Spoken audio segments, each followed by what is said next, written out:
Hello friends, welcome to my channel. मेरा नाम है चंदन। आप देख रहे हैं एजुकेशन में गुप्ता जी। आप सभी के लिए 20 मोस्ट इंपॉर्टेंट क्वेश्चन एक आ चुका है दोस्तों, जो कि सोशल साइंस का है। तीनों विषय के एक ही में लेके आ चुके हैं दोस्तों। इसको आपको सही से नोट कर लेना है। अगर उससे पहले मेरे चैनल पर पहली बार आए तो मेरे चैनल को सब्सक्राइब और साथ में बेल आइकन दबा दिया, ताकि हमारा कोई भी नया वीडियो अपलोड हो दोस्तों तुरंत आप तक पहुँच जाए। सारे बोर्ड एग्जाम में पूछे जाने वाले प्रश्न हैं, तो आपको इसको सही से नोट कर लेना है। तो चलिए क्वेश्चन को चलते हैं दोस्तों। तो आपको पहला नंबर में दिया है, निम्नलिखित व्यक्तियों में कौन लोकतंत्र में रंग भेद के विरोधी नहीं थे दोस्तों। ये नंबर में किंग मार्टिन लूथर, और बी महात्मा गांधी, और सी ओलंपिक धनबाद टॉमी स्टीम एवं जॉन कॉलोन्स, और डी जेड गुडी। तो आपका इसका राइट आंसर हो जाएगा दोस्तों, डी होगा दोस्तों। इसको आपको सही से नोट कर लेना है। विरोधी नहीं थे, इसका जेड गुडी होगा दोस्तों। आपको इसको सही से नोट कर लेना है। चलिए अगले क्वेश्चन को चलते हैं। दूसरे नंबर पर दिया है, सूचना के अधिकार संबंधित कानून कब बना था दोस्तों। सूचना के अधिकार संबंधित कानून कब बना था। ये नंबर में 2004 में, बी 2005 में, और सी 2006 में, और डी 2007 में। तो आपका इसका राइट आंसर होगा दोस्तों, बी होगा दोस्तों। 2005 में सूचना के अधिकार बने थे दोस्तों। आपको इसको सही से नोट कर लेना है, 2005 होगा। चलिए अगले क्वेश्चन को चलते हैं। तो तीसरे नंबर में दिया है, सब नेपाल में सप्तदलीय संगठन का मुख्य उद्देश्य क्या है। ये नंबर में राजा को देश छोड़ने पर मजबूर करना, और बी में लोकतंत्र की स्थापना करना, और सी में भारत नेपाल के बीच संबंधों को बेहतर बनाना, और डी में सर्वदलीय सरकार की स्थापना करना। तो आपका इसका राइट आंसर हो जाएगा दोस्तों, लोकतंत्र की स्थापना करना, बी हो जाएगा। इसको आपको सही से नोट कर लेना है। नेपाल में सप्तदलीय संगठन का मुख्य उद्देश्य है लोकतंत्र की स्थापना करना। इसका आप तीन का आपका इसका राइट आंसर हो जाएगा दोस्तों, बी होगा, लोकतंत्र की स्थापना करना। चलिए अगले क्वेश्चन को चलते हैं। तो आपको चौथे नंबर में दिया है, निम्नलिखित में कौन भारतीय किसान यूनियन के नेता थे दोस्तों। निम्नलिखित में से कौन भारतीय यूनियन किसान के नेता थे। ए नंबर में राजरी देसाई, और बी में जयप्रकाश नारायण, और सी में महेंद्र सिंह टिकैत, और डी में चौधरी चरण सिंह। तो आपका इसका राइट आंसर हो जाएगा दोस्तों, सी होगा, महेंद्र सिंह टिकैत होगा दोस्तों। निम्नलिखित यूनियन के नेता थे दोस्तों महेंद्र सिंह टिकैत। इसको आपको सही से नोट कर लेना है। चलिए अगले क्वेश्चन को चलते हैं। तारा विरोधी आंदोलन निम्नलिखित में से किस प्रांत में शुरू किया गया था दोस्तों। तारा विरोधी आंदोलन निम्नलिखित में से किस प्रांत में शुरू किया गया था। ए नंबर में बिहार, बी उत्तर प्रदेश, और सी आंध्र प्रदेश, और डी तमिलनाडु। तो आपका इसका राइट आंसर हो जाएगा दोस्तों, सी होगा दोस्तों। इसको आपको सही से नोट कर लेना है।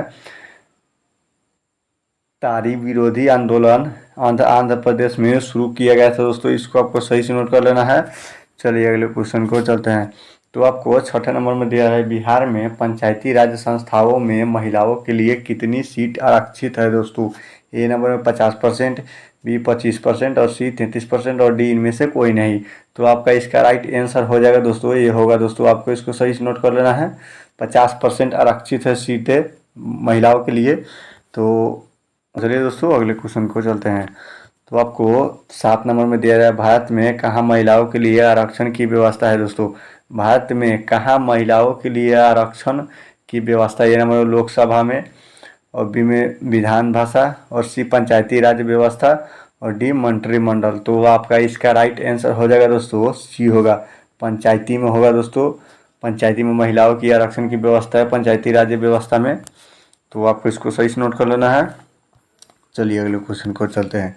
तो आपको 8 नंबर में दिया है, भारत में सर्वोच्च न्यायालय के मुख्य न्यायाधीश की नियुक्ति कौन करता है दोस्तों। ए नंबर प्रधानमंत्री, बी राष्ट्रपति, और सी सांसद, और डी उपराष्ट्रपति। तो आपका इसका राइट आंसर हो जाएगा दोस्तों, बी होगा दोस्तों, राष्ट्रपति नियुक्त करता है दोस्तों। इसको आपको सही से नोट कर लेना है। चलिए अगले क्वेश्चन को चलते हैं। तो आपको 9 नंबर में दिया है, भारत में किस तरह के लोकतंत्र की व्यवस्था की गई है दोस्तों। भारत में किस तरह के लोकतंत्र की व्यवस्था की गई है। ए नंबर प्रत्यक्ष, बी में अप्रत्यक्ष, और सी में प्रत्यक्ष एवं अप्रत्यक्ष, और डी में इनमें से कोई नहीं। तो आपका इसका राइट आंसर हो जाएगा दोस्तों, बी होगा, अप्रत्यक्ष है दोस्तों। भारत में लोकतंत्र की व्यवस्था अप्रत्यक्ष की गई है। इसको आपको सही से नोट कर लेना है। चलिए अगले क्वेश्चन को चलते हैं। तो आपको 10 नंबर में दिया है, इनमें से कौन से देश में मिश्रित अर्थव्यवस्था है। इनमें से किस देश में मिश्रित अर्थव्यवस्था है। ए नंबर में अमेरिका, बी रूस और सी भारत और डी इनमें से कोई नहीं। तो आपका इसका राइट आंसर हो जाएगा दोस्तों सी होगा दोस्तों। सी में भारत में मिश्रित अर्थव्यवस्था है, इसको आपको सही से नोट कर लेना है। तो चलिए अगले क्वेश्चन को चलते हैं। तो आपको 11 नंबर में दिया है, भारत में आयोजना आयोग का गठन कब किया गया था। तो भारत में आयोजना आयोग का गठन कब किया गया था। ए नंबर में 15 मार्च 1950, बी में 15 दिसंबर 1950 और सी में 15 अक्टूबर 1951 और डी में इनमें से कोई नहीं। तो आपका इसका राइट आंसर हो जाएगा दोस्तों ये होगा 15 मार्च 1950 ईस्वी को भारत में आयोजना आयोग का गठन किया गया था। तो दोस्तों इसको आपको सही से नोट कर लेना है।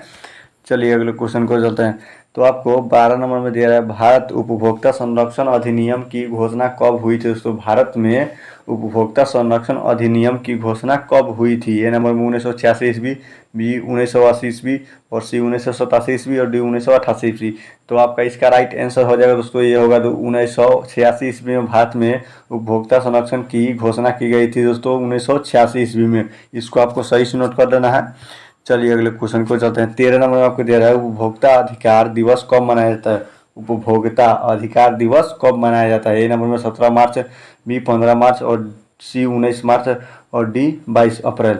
तो आपका इसका राइट आंसर हो जाएगा दोस्तों बी होगा 15 मार्च को उपभोक्ता अधिकार दिवस मनाया जाता है। इसको आपको सही से नोट कर लेना है। इसका आपका राइट आंसर बी होगा 15 मार्च को।